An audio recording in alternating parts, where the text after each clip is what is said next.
What's up? What's up, everybody? It's Friday night, 9 p.m., and I got a crew in the house. We are dropping a rookie mock draft tonight, Superflex PPR, and I think we agreed on tight end premium. I'm not sure, but let's just make it a little bit filthy, right? I've got an awesome crew. I'm going to give them a second to just kind of introduce themselves, tell them where they create content. Where you might can follow them, and then we're going to kick this thing off. Go ahead and start us off, Debro. Oh, man. Derek Brown, work over at Fantasy Pros. All my content's there. You can see me on the YouTube. Unfortunately, you got to stare at this radio face or hear me on the podcast, man. But all the content's going through Fantasy Pros these days, dude. Awesome. Disco?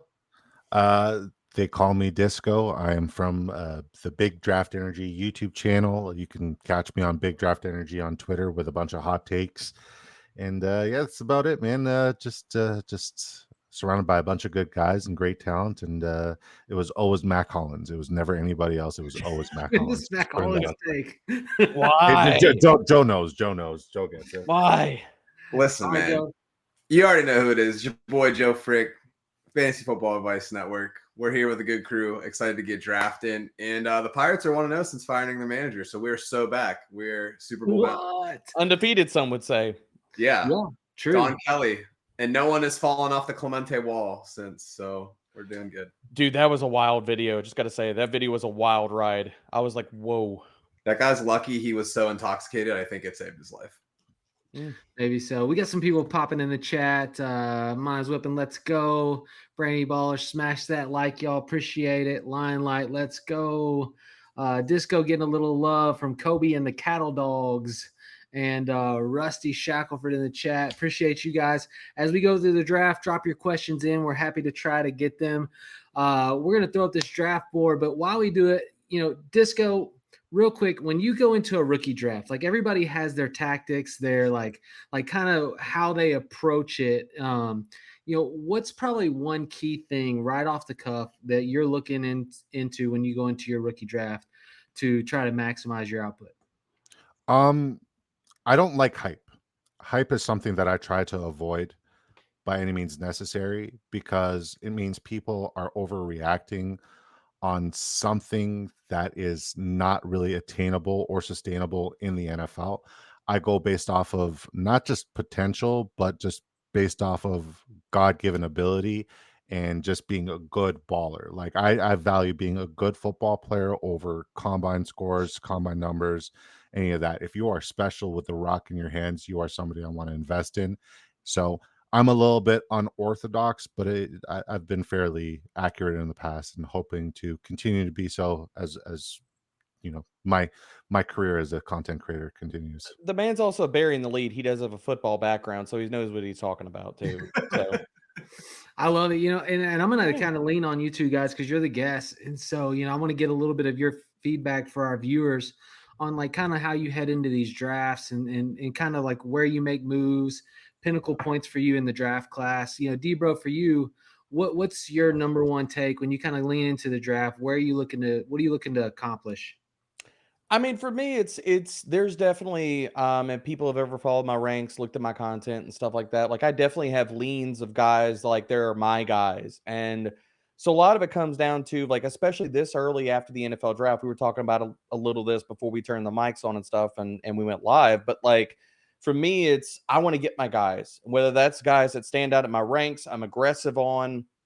And there are definite players, like if you're playing in multiple leagues, like that I'm lower on, but I'll get exposure to, just like if you're looking at Dynasty as a portfolio. But in a lot of instances, when I'm in rookie drafts, I want to get my dudes. I want to get the players that I fully believe in. And that's all the way through the board. So it's not just like, and it's nothing ridiculous. Like I'm not like taking a guy that I think I could get at the 107, 110 or something like that. I'm not taking him at the 104, but will I reach 2-3 spots? Will I take a guy around earlier, like when we get into later parts of a draft, like the 3rd, 4th round, and not have to or trade in and avoid waivers and stuff like that? Absolutely, man.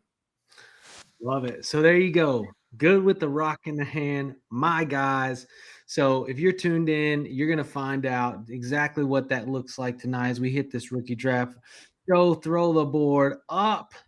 and let's kick this thing off. All right. Do I really need to discuss who I'm taking at the 101? No. I mean, maybe. No. I'm No. just kidding. No. No, And some of these we won't. We'll just rock and roll. Ashton Jeanty. Enough said. Yeah. I mean, Yeah, fair enough. Tyler, you're on the map. I love going running back heavy. I want Omarion and Hampton.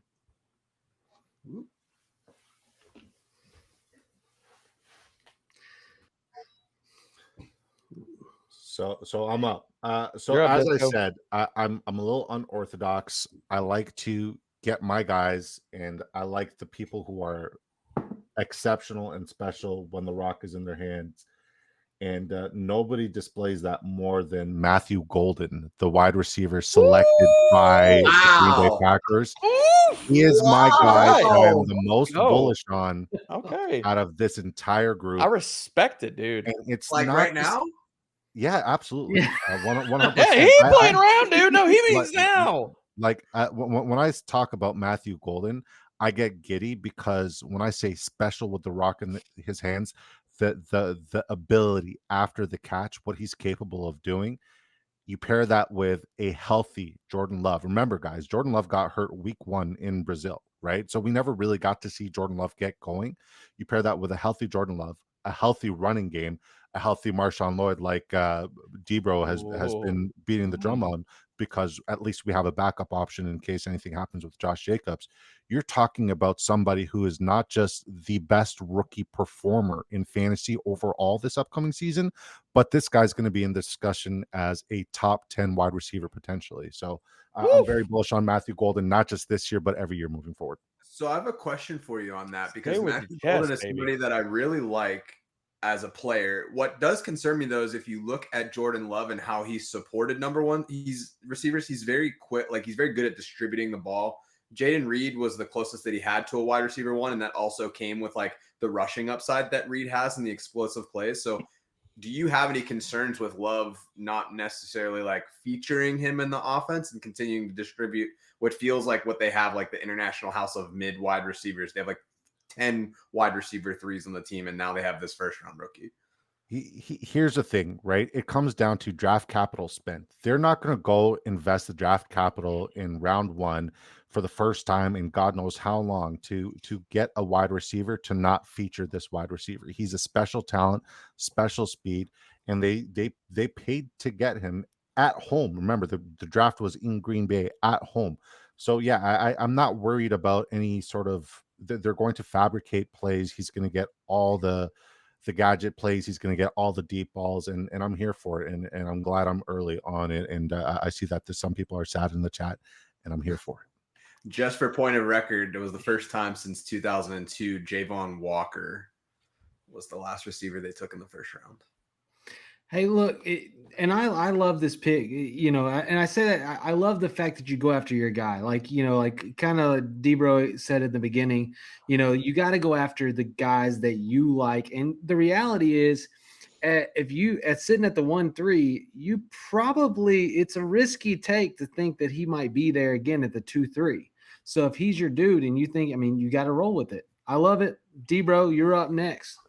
I'm going to take my wide receiver one in this class. I've been staunch about that throughout the entirety of the process. Tedero McMillan, come on down, man. I love the landing spot. He's a candidate for 130 plus targets year 1. Bryce Young, if the ascension was real last year, then it's wheels up for Tet. He's the unquestioned wide receiver 1 in that offense. And for everybody that's worried about like any volume concerns and things like that, when we did see Bryce Young also take off last year, this was quietly a Panthers passing attack that was 13th in neutral passing rate. So with now a true wide receiver 1, maybe that goes up and maybe we're looking at a top 12, top 10 passing rate offense this year. But Ted, it's wheels up, dude. Love him. It's a big take. I mean, the analysts tried to come in and create the narrative that like he wasn't not strong at the catch point, and like, yeah, I was told he was too slow to go top 10 in the NFL draft. I was told that no wide receiver, because we love to cherry pick stuff, goes top 10 in the NFL draft running a 4.5. Although in that sample size, people did leave out Drake London, who didn't run a 40, and Marvin Harrison Jr., who didn't run a 42. But again, I digress. He's supposedly too slow. But Debro, they asked him in his freshman year if he watched a ton of film, and he said no. Aren't you scared about that? And again, bad narratives. I was also told CJ Stroud would never be a good quarterback because of S2 scores. Fade that crap. Well, yeah, keep bringing the heat. I love it. I love it. Joe, keep the fire coming. What's up? I mean, I'm going to take the best player in the draft right now, and that's going to be Travis Hunter. They announced at the draft that he's primarily going to be a wide receiver. I'm not worried about like the double-sided role.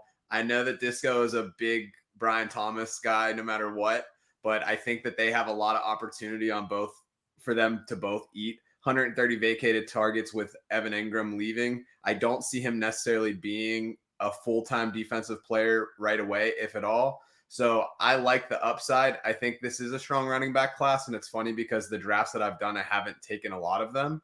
But for me at the 105, it's worth the risk, and I think that I can recoup another running back later if I felt that way. So that's the direction that I'm going. You know, I like Hunter. My favorite thing about Hunter is the go up and get it. You know, playing cornerback, you're used to high pointing the football, and he does that from the receiver side, which is new, which is why you see him go up over the top of people and catch the ball. So I think there's a lot, like, you know, when they throw those corner routes and things like that, there's a lot of potential for him on touchdowns. You know, we'll see. He is that question mark player. Like if there wasn't a chance he plays defense, it's probably a different conversation, but I mean, they're working him out offense. I like it.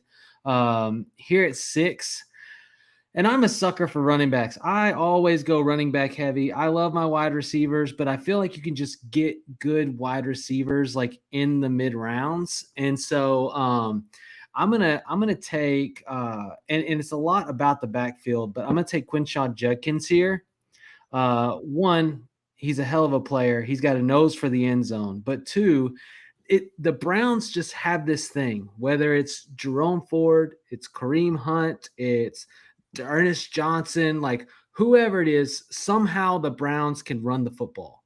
And when you put a running back in there, I just think that there's a lot of upside for him. I do like Dylan Sampson in the complimentary role, but I want some Judkins there. Nice. Do you have any concerns about the age of that offensive line? I know that's kind of been the pillar of that team, but it's kind of getting up there in age. Do you have any worries about that? Or is it just like hey, this is a dynasty thing. I trust the player. Just let it happen. Offensive linemen, like age is like, it's like you look at it like whiskey, you know, like as they get older, they get just more refined and they get more complete. And you know, you see them play late. That's like I mean, you look at the people that, you know, like that they trade around or look at, you know, they're all older. It's a offensive lineman. I like him like a good old aged whiskey. So I'm not worried about that. I'm in. All right. So Disco, that puts you back on the clock. I love the pick, not because offensive linemen were like a good aged whiskey, but if you look at that scenario, nobody knows what's going on. The quarterback room is in shambles. The best thing you could do is, you know, try to protect the rock by running it a lot. So I love that pick for you. It's definitely where I was leaning, but I'm going to go with his running mate in Ohio. I'm going to take TreVeyon Henderson, who landed on my New England Patriots. And I was quoted saying he is my favorite running back in this draft class. Yes, I like him more than Ashton Jeanty. I love his ability to be explosive and dynamic in both the running game and receiving game. I love the fact that he is a complete back. He will not come off the field in pass protection situations, and he's as reliable as it comes with the ball in his hand. He's a special talent and a special player, and I'm very bullish on TreVeyon Henderson, and I love the landing spot as a New England Patriots fan. Well, and here's the thing about what people don't realize, and you're on it.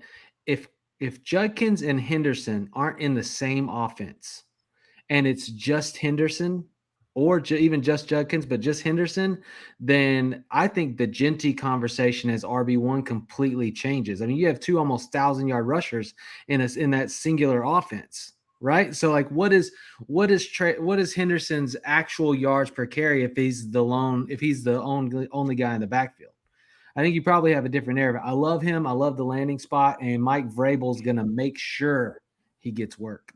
Absolutely. Hit All it, right, Debro. What do you got? I'm gonna take my seeing this as this is Superflex. I'm gonna take my QB1 of the entire process, which is not Cam Ward. I'm taking Jackson Dart here at the 108.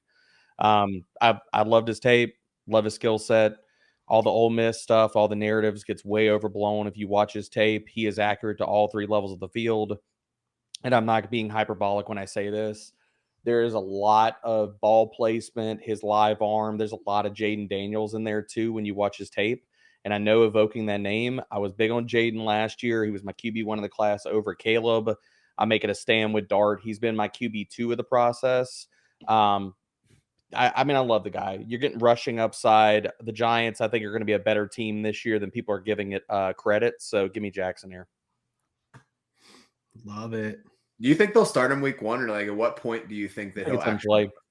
I think it's in play. I think how he plays and how fast he picks up the offense and how he's progressing is going to tell the tale. I don't think if you were to say like we're making a bet whether Dart starts week 1 or not, I'm going to say no. I bet they let Russ play. I bet that he is the QB2 coming out of camp over Jameis. I think Jameis and Russ were just signed as like basically the emergency guys that like if they missed out on quarterback, could they float the boat until next year or next year's class? But I think they're going to give Dart every chance to win the job, but it's probably going to be Russ coming out. And then Russ is going to do things of where he looks like 2025 Russ and probably only gets about 4 or 5 games as a starter. And then we see Jackson. Now may I ask you, right after they selected Jackson Dart, Brian Dable was interviewed and he was reported saying Russell Wilson is our quarterback and we're intending on starting Russell Wilson as our quarterback. What do you make of that? So if you read the entire quote, it said he is our quarterback going into training camp or something to that effect. It wasn't like he's going to be our starter. He's getting number 1 reps basically in camp to start. But the way that he left the quote open-ended and the way he phrased it actually left the door open for Dart to start. I appreciate the clarification. I was just genuinely curious. Thank you. No. I mean, like, and the other thing about this dude is that, like, when it comes down to it, the best guy that, like, in camp, if Dart is blowing it up in camp and he crushes in the preseason, he's strengthening his case. I don't think they're going to hold him back, but I do think that looking at transition to the NFL. Now, I know that Brian Dable, I'd also think, is going to make things a little bit easier for Dart. The same thing with the way that the Commanders made it easier for Jayden Daniels and how they're going to structure the system. So I do think that is part of this. So to that point, we could see Russ run more and more RPO action because they're not going to change the offense from one guy to the next, I don't think. Yeah, that should be a really easy thing, right? Hey, this is Malik Neighbors. He is your first read every play. Just throw it there. I like the one thing I do like knowing that I think they knew they were going to take a rookie quarterback going in and bringing in Jameis and Russ. They brought 2 very positive mindset driven people. And especially when you think about Russ, like somebody that could, because Russ isn't like Aaron Rodgers. Like Aaron Rodgers, if there's a backup quarterback, he's like, I don't give a crap. I'm not worried. I'm not trying to invest. I'm not trying to develop them. I don't care. Right? Russ is like, I'll bring you in. Like, I'll take you under my wing. I hope this work. And whether or not that's valid or not, he's still been in the game for a long time. And so I think that they did a good job surrounding him with like a good veteran presence to keep him centered as he kind of gets into year 1 and stuff. And we'll see how that develops. I'm with you, Debro. I think it'll be Russ in the beginning, but I definitely like Dart. So good. Have y'all watched any of the Giants insider stuff, like the stuff they're putting out on YouTube that like where they gave the behind the scenes of Abdul Carter and Jackson Dart and stuff? Dude, when they put Dart up on the whiteboard and stuff, you could see Dayball just grinning ear to ear. Oh yeah, he's excited. Time. Here's another thing that I like about Dart. If you look at Brainy Ballers in the chat, he developed this AI app. He's a fighter pilot of some sort, but Brainy Ballers, absolutely. He developed this app called the Star Predictor Score, and it analyzes all rookies coming out. And Jackson Dart is the highest rated rookie to ever come out ever in the history of the SPS grading system, and it's fairly accurate. So yeah, I wasn't bullish on him before, but after seeing that he was the highest graded SPS grade ever from Brainy Ballers, I kind of have no choice but to invest in him. I'm just going to throw out there my last 2 QB1s of the last 2 classes were Jayden Daniels and CJ Stroud, so I'll let my track record speak for itself. No All right, Joe. I love it, Damn. Debro. All right, so we said we were going with tight end premium for this, right? Yeah. Sure. All right, cool. Okay. I'm just trying to make sure so I don't make a fool of myself. So at this spot in the draft, there's really two guys that I'm keying in on, maybe three. But if it's tight end premium, I'm going to go with Colston Loveland here. I think that he is the tight end one. I know that a lot of people are pretty bullish on Tyler Warren. They like the opportunity that he has in Indianapolis to potentially be a top 2 target getter, but I still think that Pittman, Downs, and the lack of QB are a bit of a problem there. And so for me, even though it's a little bit more crowded in Chicago, I think he's a fantastic route runner. He's a little bit more apt for blocking. You do have Komet there. He's probably not going anywhere this season. You do have DJ Moore, who, if you watch the tape last year, did not look like the DJ Moore that we've known and seen for the last few years. So I think it may be a slower burn with Loveland. You're not necessarily going to see the Brock Bowers dominance that you saw. I think that's what people are kind of looking for. I don't see that happening right away, maybe if at all, but I do think that he's going to be a really good tight end in the league. If this is tight end premium, I'm not going to wait and see what's happening there. I think that Loveland and Warren are the only two guys that I really feel good about drafting kind of in the first couple of rounds. So it's like I might as well throw that dart right now. Yeah, like it. I'm gonna go, and this is probably gonna clean up my running back get, but it's just because in Dynasty it's so hard to get good running backs that have year one potential, and if you're getting somebody that you got to wait 2 to 3 years for them to get, sometimes you don't end up getting that value. So it's just my position of priority. You could throw me to the wolves on it. It's just how I play, because they don't have the crazy life expectancy either. But I'm going to take I want RJ Harvey right here at the 10. I like me some RJ Harvey. I like me some RJ Harvey in the system. I like double-digit touchdowns, and I think he will bring it. I will digress because I know there's other RJ Harvey fans in this. I know that they've been, but I mean, probably it was exactly what we wanted. I felt like we went into the draft and we were like, where could RJ Harvey go? And when everybody saw the Denver Broncos, they were like, yes. And instantly his ADP rose from like a round 3 grade to like round 1. And, I think that there's significant validation for that. I love the pick. He was my RB5 of the class going into it. We walks out of the class with the draft capital and the landing spot. He's my RB3 of the class. I'd take him as high as 105, 106, and not even bat an eye. He's 107 in my ranks right now in Superflex. Love it. So I love RJ. I will add that I was also a Stroud and Jayden Daniels truther, but my beard my beard is not as impressive. Whatever, dude. Yours is better than mine. What are you talking about? It's not as impressive. Live it up, baby. Great beard, buddy. So I'm gonna go with who I believe is going to be an outstanding talent. You're not just getting somebody who's going to get reception volume and somebody who's going to get check down work, but he probably is the best quarterback on that team as well. And nobody's even considering the fact that Anthony Richardson and Daniel Jones are just terrible at quarterback play. Bring me the next Wildcat, Tyler Warren. Put him on my team. I like it. That was spicy. I know. I'm sorry.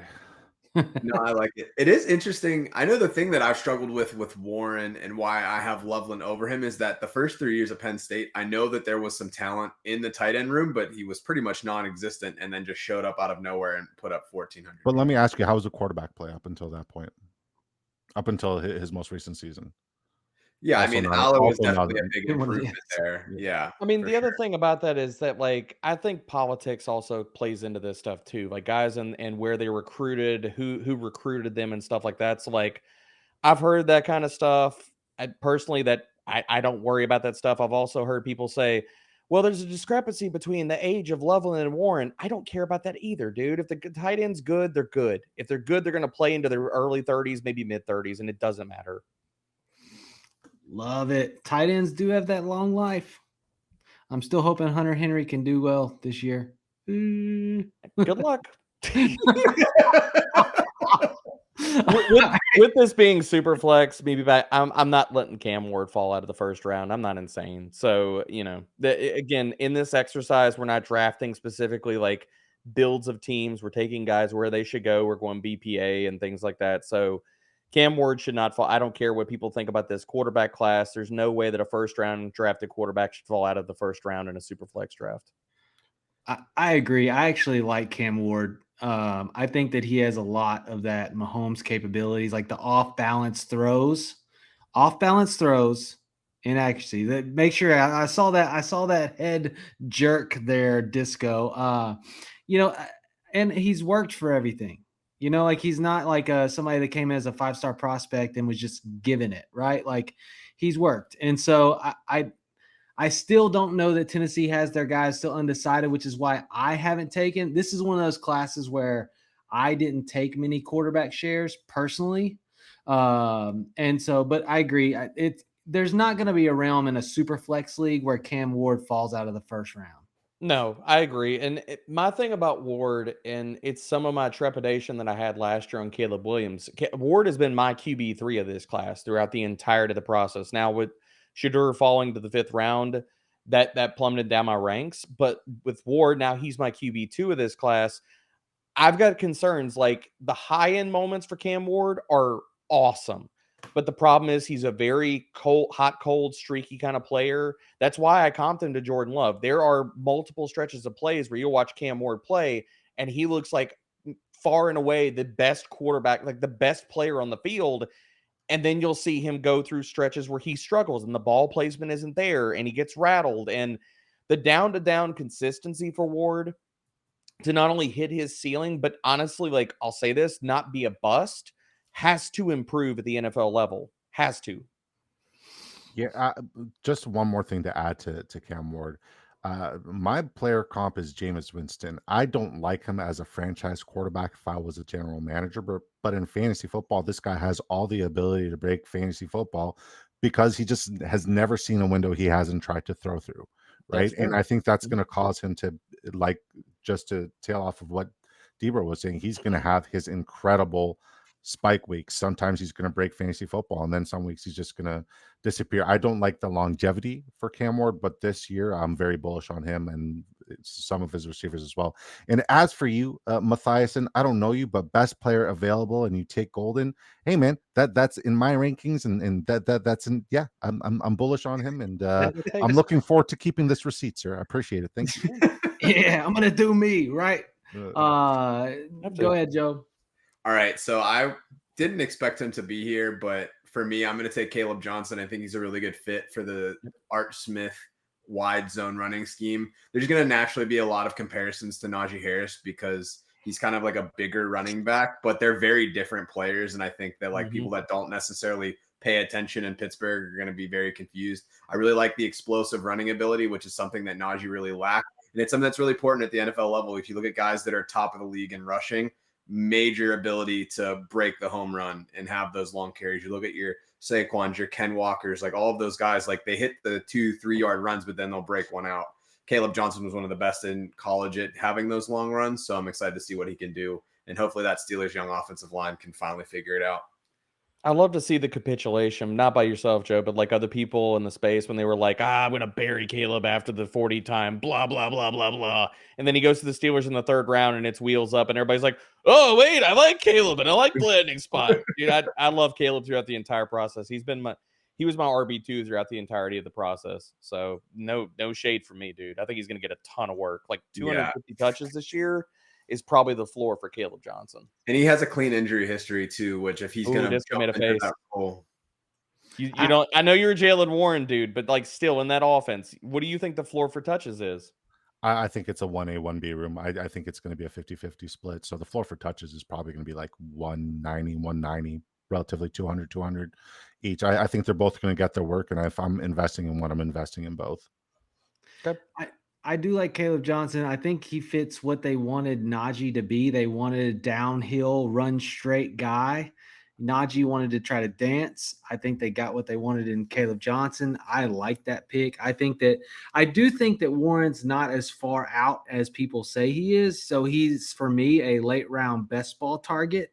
I don't think that that's a bad call there. Because everybody did it. I mean, they left Warren immediately in the back, and so I wouldn't completely forget about him. I think he is going to definitely at least play that Austin Eckler type role, which we saw be effective for Washington last year. Here, Rusty said wide receiver 1 still available. I think there are several good wide receivers available. It's one of those. It's a difficult best player available because I feel like there are a couple. Luther Burden is wide receiver 1. Say what? I really hope that Rusty's not saying Luther Burden is wide receiver 1 for his sake. Also, shout out Dustin because he does all of our graphics, so he could say whatever he wants. I'm going to take, and I'm not taking, same thing. I think if you take Burden here, you're not really drafting him for this year. I think that Emeka Egbuka can have a role this year, but that's who I'm taking right here. I haven't been a part of a draft yet where he's fallen into the second round. So I'm kind of, and it's close. I find him right at the turn, but, I think that I'm not taking him for this year. Chris Godwin is what he is yet to be healthy. He's coming off a big injury.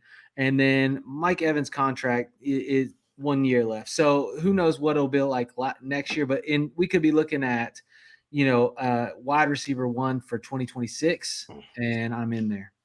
I mean, there's definitely a world where Emeka is very, very involved this year because Mike Evans has had a lingering hamstring injury for almost forever. He's definitely getting older. He's missed significant chunks of time pretty much every year for the last 3 years. So I think Egbuka can definitely get involved early and often. And then Chris Godwin, the reason why he took a massive pay cut wasn't because it's Florida and he's not paying taxes.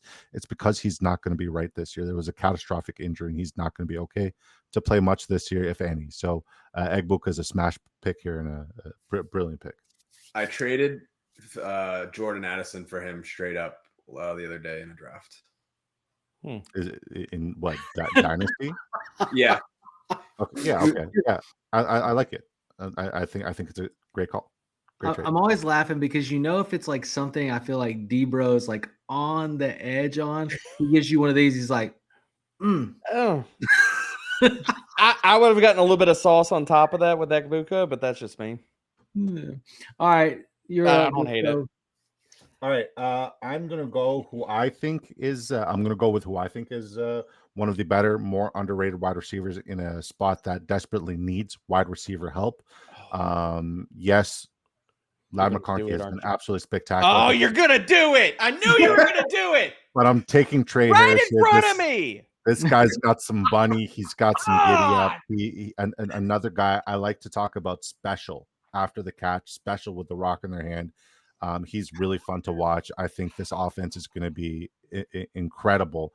You look at that offensive line, it's improved, and it was one of the better offensive lines last year. They got Rashawn Slater coming back. They got Mekhi Becton, and even though he's a plug-and-play guy, he's still massive. That run game is going to be very impactful. It's going to create for less guys back there covering the middle third, and I think he's just going to reign free and just be absolutely dominant in fantasy this year. So I'm very bullish on Tre Harris. Tre Harris had a 4.18 yards per route run against men last year. Like, that's just insane. The yards per separation is just unheard of. He's got some bunny and special with the ball in his hand. He also is a perfect complement to Ladd. Like, they couldn't 100%. Be like a better fit for each other. 100%. That was Max Payne, man. I love and hate that pick so much, Disco. Like, if I was in any other room, I would have gotten Tre Harris right now, and I would have spit the same love letter that you just did. Like, I love Tre Harris so much. He was my wide receiver 2, and he was my wide receiver 2 going into the draft without Travis Hunter in my ranks. He's my wide receiver 3 of this class. Like, I love his game. We could talk about all the analytics. You could talk about the film. I mean, the dude is out there playing 4D chess when people are playing checkers. He's a really, really good route runner. I'll take one of my guys here. I'm going to get Jayden Higgins, man. Love his game. I love the landing spot in Houston. I mean, he's going to play. I keep hearing all these Nico Collins-esque like comps with Jayden Higgins. And I'm like, bro, like, have y'all watched his tape? Him and Nico are not the same dude. They're not. Like, he tested hyper athletic. He's awesome. But I was like, the secret sauce with Jayden Higgins is you put this guy as a 50-50 inside-outside guy, put him into the slot, let him go bully some freaking nickels and just whip them to death on freaking in breakers. Baby. I mean, he is a high volume receiver for days, and that's no shade at Nico, but they're different guys. They complement each other's skill sets extremely well. So, I mean, Jayden Higgins, top of the second round draft capital, awesome landing spot. Let's go. Yeah. He fully guaranteed contract today. First second round pick in history to get fully guaranteed contracts. So that was pretty cool. Brainy. I love that. I love that. You stand in your pretty process, awesome. don't waste. That's my thing, man. You either, if you're going to take the time, you either stand on your process and you stand behind the work that you do. Like, I mean, look, Disco in this draft, everybody in this draft is standing on the guys that they're going after. But my whole thing with the entirety of the rookie process every single year is you either stand on your process because you're putting the time and work and effort in, or don't waste the time. Go with the echo chamber. Go with everybody else's consensus takes. Because if you don't believe in what you're doing, then why are you going to waste the time of doing the work if you're not going to stand behind it? And I will say Brainy is one of the more brilliant up-and-coming content creators out on Twitter. If you guys are not following him, please do so, because the stuff that he drops is absolutely brilliant. Yeah, and since this is on radio and some people aren't watching the show, I'm just going to read the comment. He said, also, Debro, I've been told to shut my site down due to how I've pushed Dart as the QB1. Seeing you push him relentlessly just inspired me to not care about the naysayers even more than I have been. It's good stuff. If you play fantasy, go with your gut, go with your guys, because at the end of the day, if you go with somebody else's take and you're wrong, you're going to blame them. At least when you go with your guys, you stand on your own decision, you stand on your own make, and I think there's valuable merit in that. To that point, Albert, can I tell you how much stuff I got last year? And I just had to like eat it the entire process. For me having Jayden Daniels over Caleb Williams, I can't tell you how many people hit me up and said clown take, clickbait, all this crap. Funny, I don't see him in my mentions today. Weird. Because I deleted all my tweets about that before the show.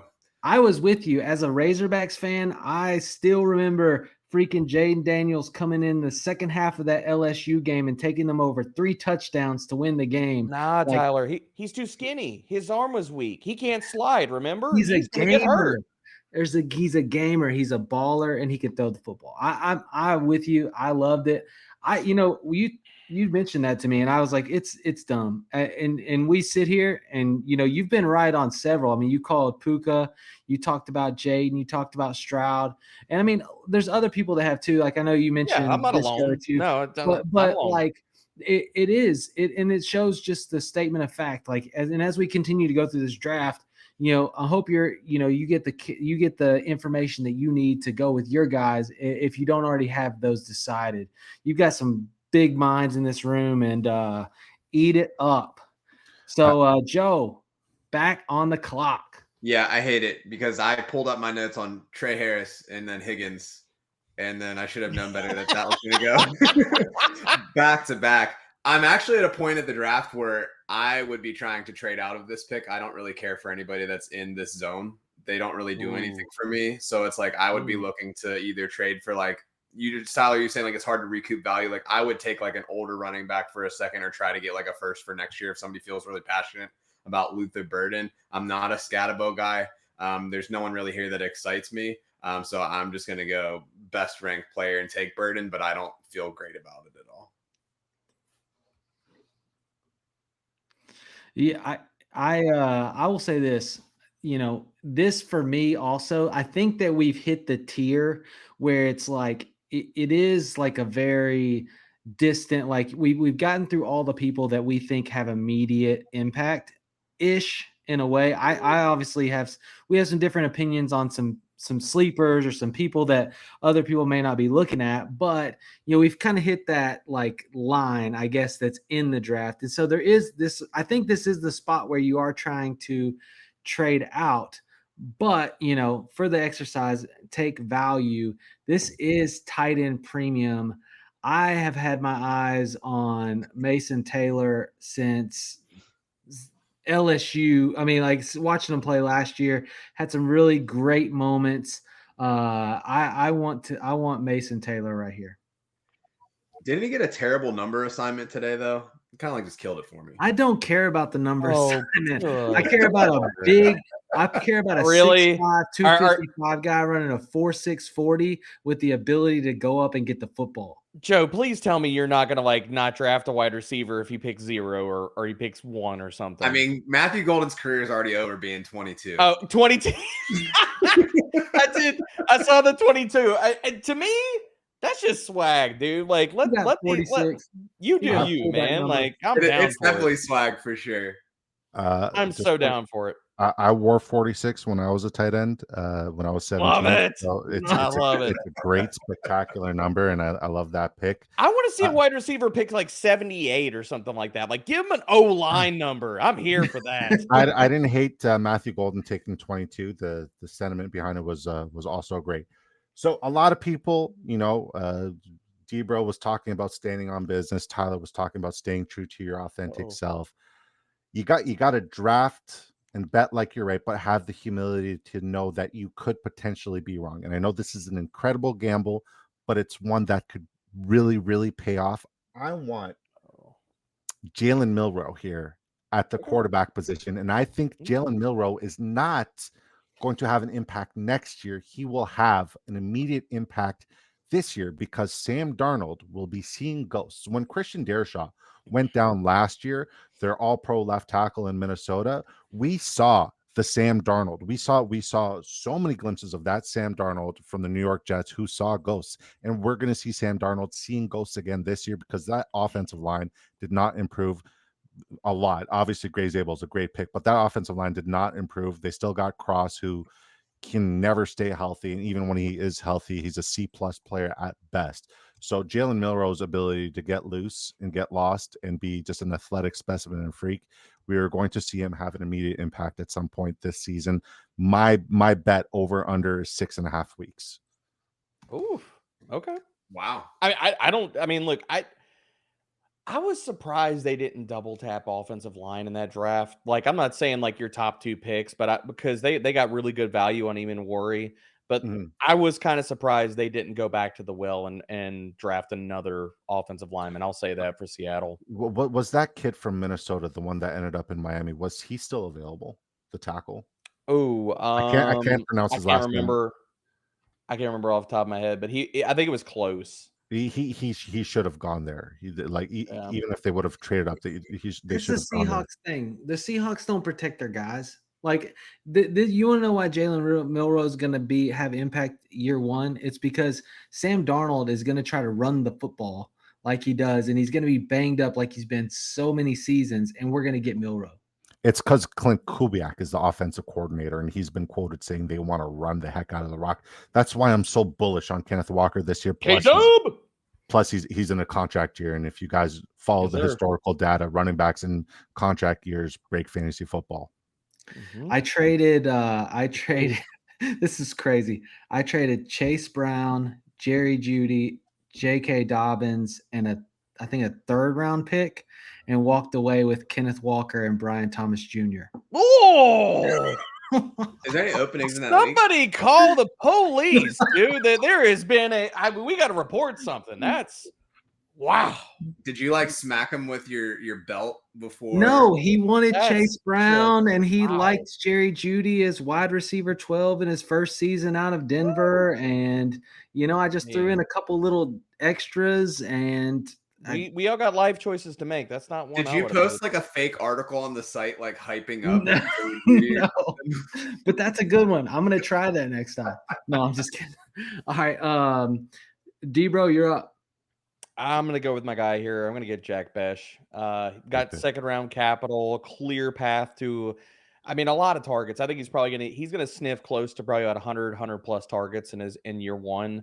You're looking at a consolidated passing attack between Bowers, Jacoby Myers, and Jack Bech, with Dante Thornton probably taking off the top here. But like, Bech is a guy, I think his best football is still firmly in front of him.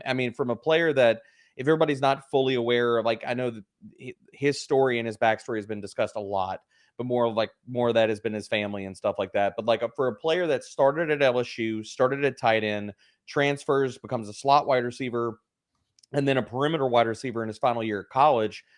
I mean, he just continually gets better. And when I was down there at Senior Bowl, he was one of the few guys that nobody could cover him. He got open on the perimeter. He got loose deep. He was able to win versus man press. I mean, the guy definitely has a plan, and I think he's going to continue to get better and better. So for a player that got the draft capital and has a clear lane to a very prominent role, as well as being a culture set, like that guy, even if he is not like the first, second read on a play, he is blocking his butt off every single play. I love Jack Bech.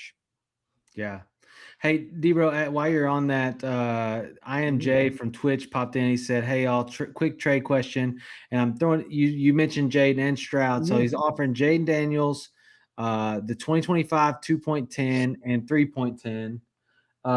And he wants CJ Stroud picks 2, 4, 2, 8, 3, 4, as well as my 26 first and second.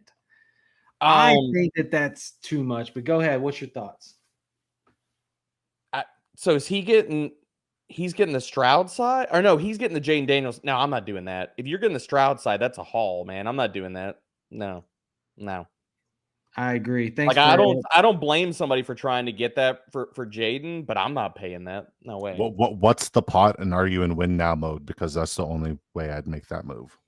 Yeah, that's just a lot. I mean, yeah, that's a lot, man. No way. Yeah, it's too much. All right, Joe. Nope. All right, so I think this one's going to shake a little bit. I like this guy a lot in the pre-draft process. I know he's a little bit older, but I like the place that he's going to. One, because I don't think Derek Carr is going to survive the season. We also know that the new head coach likes to have a lot of things happening in New Orleans. So for me, I'm going to go Tyler Shough. He's a bit older. He's a 25-year-old quarterback prospect that doesn't necessarily seem great for him, but Derek Carr has the shoulder injury. Kellen Moore's offenses have never run less than 60 plays a game on average, which is really high in the NFL. So just having that opportunity, I'm really bullish on the Saints offense in general this year, just because of sheer opportunity. So if he can find himself in there, his best strength was his short passing attack. So I think it's a decent fit for him, and who knows what can happen. So in a Superflex league, rather than take a shot at somebody who may be a backup running back, why not throw the dart and see what I can do with a quarterback that had second round capital? I don't hate it. And now we are where I hate to be. This spot is really tough for me. I am not a big Cam Scatabo guy. And so like I haven't taken a lot of him. Not that he's a necessarily a bad pick. And then, so I'm also thinking I took Quinshon Judkins. So do I go ahead and take Dylan Sampson and make sure that I lock in that Cleveland backfield here? And then, you know, it's so Tyler's going through it right now, man. I'm going through it. Are you going to pick Teslaa right now?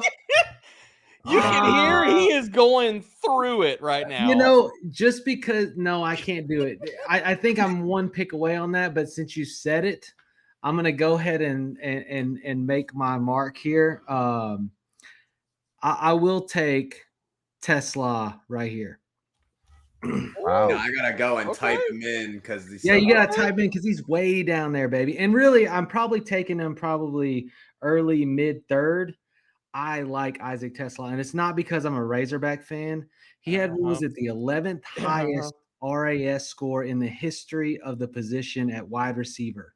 His range of catch, he was the only wide receiver entering the class that had a 0% drop ratio. He has an incredible catch radius, and I think that offense could use they could use a good, strong outside receiver. He's not afraid of contact either. Like we saw so many times him catch the ball, go into contact. I think he's one. And then, you know, you mentioned something earlier, Debro. You said draft capital. Yep. When a team trades up almost a full round on somebody that everybody else in the world is going, who's that guy? Right? Like 3/3 for him. 3/3, trading up a full 32 picks to take him. They're not doing that so that he can ride the pine. They're not doing that because they think he's a long shot developmental process. They see instant impact. And so I'm taking him. I haven't left a single rookie draft with them. I didn't have to pay up this much, but I'm just letting you know, make sure you put this person on your radar. If you get them in the third, take them. If you have to take them in the second, and I know people have done, I would. My only knocks on Teslaa are things that can be fixed immediately. One, he drifts into zone defenses. Two, he doesn't really get utilized properly because he's a 6'4" slot who's crack blocking a heck of a lot. You look at dumb. Exactly. You look at the Detroit Lions, you think about grit, you think about what they want to do there special teams wise. I love the Teslaa pick for Detroit, and I love the Teslaa pick for you, but even more so for me because Jayden Blue is available and I want him on my team behind Tyler Booker and that improved offensive line and a healthy Dak. So yeah, give me Jayden Blue. I'm going to let you have your Tuten. I know you want your Tuten because you don't believe in scam scatterboo. So I'll take Jayden Blue and keep it moving. Yeah, I'll take Bashul Tuten. I'll make this easy, boys. There's a few different guys. Like there's a lot of guys left on the board that I like here, but I will take Bashul Tuten here. I think that he is the most explosive back in that Jacksonville backfield, and I was a fan of Tank coming out as a prospect. Now it didn't hit in year one. I will not be surprised still if they don't move Travis Etienne whenever camp hits, once injuries, anything like that happens. Like I think there's a very big real possibility that Travis Etienne is not on that roster before week one happens. Even if he is, you have a new coaching staff, new regime. They went out and got their guy in the 4th round. They don't have any allegiances to any of these running backs. I mean, Tuten's a home run threat, man. I think he's underrated in the passing game. The biggest thing for him is he's just got to clean up the fumbles, which fumbles are like drops, like concentration drops. I'm not that worried about it. Like you can correct that. Good coaching. I mean, really just drilling it into somebody's head, like hold on to the dang football. Look, you guys, the people tuning the show, you're awesome. Guests, Debro, Disco, awesome. Thanks, everybody. As you know, 9 o'clock every Friday night from the forum. We'll see you next week. Make sure you check out fantasysportsadvice.com and have a good night. We will see you later. We are here. FantasySportsAdvice.com, offering the best fantasy sports social media platform. Why join endless Discord communities or the trolls of Reddit? Fantasy Sports Advice is a community designed to help you win with 24/7 support. Go to FantasySportsAdvice.com and become a pro member for unlimited access. Again, go to FantasySportsAdvice.com today.